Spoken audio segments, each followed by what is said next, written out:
یو مشر بابا موبایل ویوړو موبایلونو والله وې دا راله ټیک کا هغه چې داسې وکتو وی بابا دا خو ټیک دی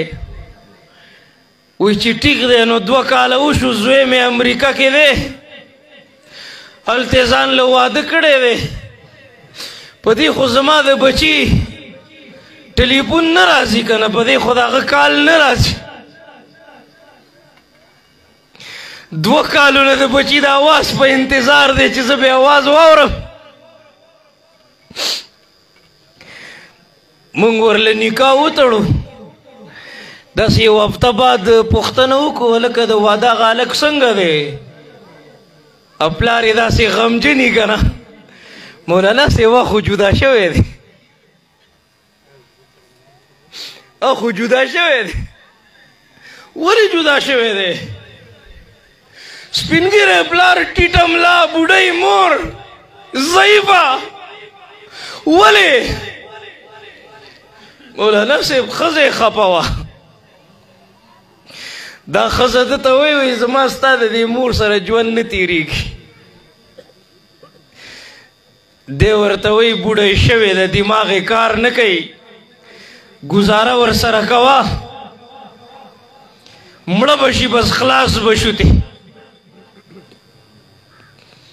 چې مړه شي بیا په جنازه پسې منډې وی اوږه ورکوې چې زما مور ده دی په ما اخرې حق دی کفن به ورله زه اخلم دی په ما حق دی تا خو ژوندی په قبر کې نه نباسلې ده که نه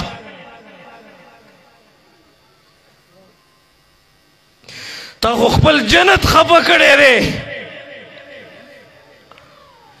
زمونږ یو ملګری دی مولانا صاحب دی ډېر خوشحاله و ما ته وی مولانا صاحب زوی مې نن ډېره ښایسته خبره وکړه ماشوم بچی دی ما وی څه خبرې وکړه وی زوی مې راته وویل چې بابا جانا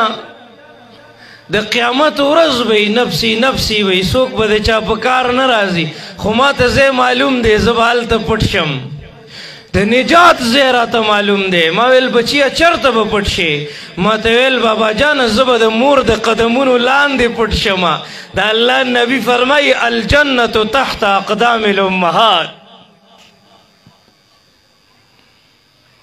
د الله د پیغمبر نه تپوس شو قیامت به کله وي الله ته پته ده وی څه نشاني خو وښایه که نه وی کله چې مور د اولاد د لاسه ذلیله شي انتظار کوئ قیامت به راځي د کاڼو باران به کېږي مونږ خو په دې جرګو کې ناست یو که نه